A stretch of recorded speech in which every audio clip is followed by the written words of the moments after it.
স্বামী স্ত্রী একে অপরের যৌন স্থানে মুখ দিতে পারবে কি পারবে না? এ কেমন প্রশ্ন রে ভাই, এ তো বিপদে ফেলে দিবে। আপনি বলেছেন এগুলা, বলেছেন না? গতবারে আপনি উত্তর দিয়েছেন এগুলা। তারপরে কি এগুলো শুনতে ভালো লাগে না? হ্যাঁ, সংক্ষেপে আচ্ছা, পড়ে যখন ফেলেছি উত্তরটা সংক্ষিপ্ত ভাবে দিয়ে দিই। প্রথমত হচ্ছে, আর আসলে ব্যাপারটা কি বলেন তো, আমার সংক্ষিপ্ত উত্তর হয় না। শেখ আব্দুর রাজ্জাক বিন ইউসুফ সোশ্যাল মিডিয়াতে সমালোচিত হওয়ার একটা মৌলিক কারণ হচ্ছে এটা, উনি উত্তর দেন জি হ্যাঁ জি না দিয়ে। যদি বলে যে স্ত্রীর দুগ্ধপান খাওয়া যাবে, জি হ্যাঁ, কি বললো মানুষটা বলছে এটা হালসে বক্তার কি বলছে স্ত্রীর দুধ খাওয়া যাবে, মানে এমন ভাবে গিয়ে বলবে মান সম্মান হারিয়ে দেয়। তো শেখ আব্দুর রাজ্জাক বিন ইউসুফকে প্রশ্ন করেছে 2000 জায়েজ না নাজায়েজ, বলছে জি না বিদআত। এই যে ব্যাখ্যাহীন ভাবে তিনি উত্তর দিয়েছেন, সমস্যা হয়। এই জন্য আমি চাই না, যেহেতু সোশ্যাল মিডিয়া সব এক একটা, এগুলো যেমন ফেরেশতা আছে শয়তান আছে, আছে না নাই, মানে ওদেরকে বলছি না, মানে সোশ্যাল মিডিয়া মানে যে কাট করে চলে আসছে না, তাহলে এই বিপদ যদি আবার আমার ঘাড়ে পড়ে আসে, অন্ততপক্ষে এখন পর্যন্ত আমার ভিডিও কাটছাট করতে কেউ করে অপপ্রচার চালাতে পারেনি, তার মধ্যে কয়েকটা করে ফেলেছে। তার জন্য বিস্তীর্ণ জবাব দিই যেন আপনি বুঝতে সুবিধা হয়। প্রথম কথা, স্বামী স্ত্রী একে অপরের যৌনাঙ্গে স্পর্শ, যৌনাঙ্গে ওই যে বললেন যেটা পারবে কি পারবে না, 18+ ডিসক্লেমার দিয়ে দিবে।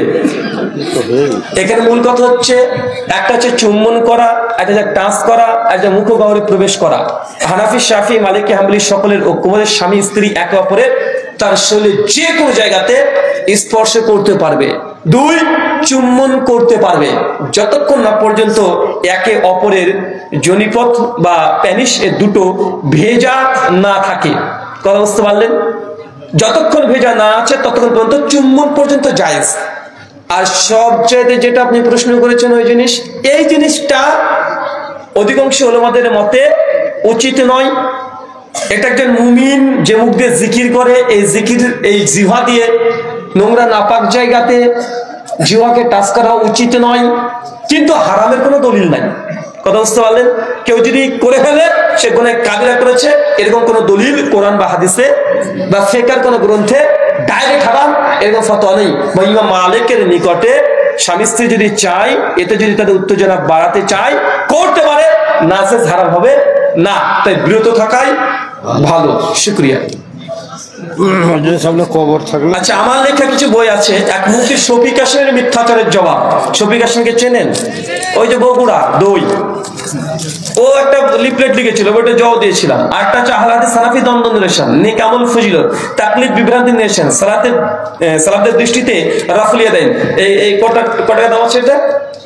1 2 3 4 5 6, হ্যাঁ 750 টাকা দাম ছিল, 450 টাকা দিচ্ছে। 7খানা বই সম্ভবত এখানে আছে।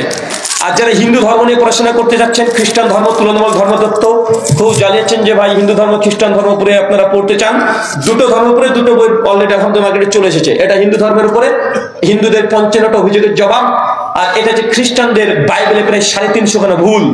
ডক্টর জাকির নাইকের বক্তব্যতে শুনেছেন না, 38 খানা বাইবেল থেকে ভুল ধরেছিল।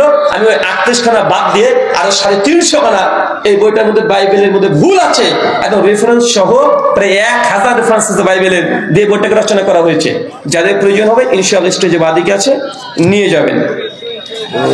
মসজিদের সামনে কবর থাকবে, কি লিখেছে এটা? কবর থাকে। এই 5 6 8 কি লিখে এটা? মসজিদের সামনে স্পষ্ট কবর, মানে 5 6টা কবর আছে, সালাত আদায় হবে কি হবে না?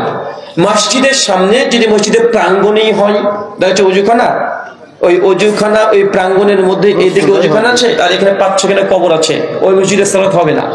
কবর যদি থাকে কবরস্থানকে সম্পূর্ণ পৃথক করে দিতে হবে, ডানে হোক বায়ে হোক সামনে হোক পেছনে হোক আর মধ্যখানে হোক। যদি মধ্যখানে, যদি মসজিদের মধ্যখানে থাকে তাহলে ওই লাশকে তুলে ফেলে অন্য জায়গায় দাফন করতে হবে। কথা বুঝতে পারলেন?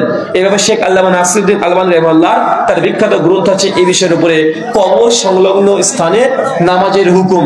প্রায় তিনি 100-এর উপরে দলিল এসে প্রমাণ করেছেন জায়েজ নয়। শুকরিয়া।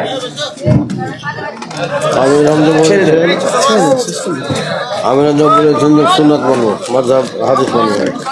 মানুষকে ওয়াদা দিয়ে ওয়াদা কি ফিরিয়ে নেওয়া যায়? যদি হালাল ওয়াদা করে পূরণ করবেন, আর হারাম করেছেন, বলেছিলেন গার্লফ্রেন্ডকে যে তোমার সঙ্গে আজকে 14 ফেব্রুয়ারি এটা করবো, ওয়াদা দিয়েছিলেন, এখন বলেন কি করবেন? এই ওয়াদা পূর্ণ করবেন? বলেন এই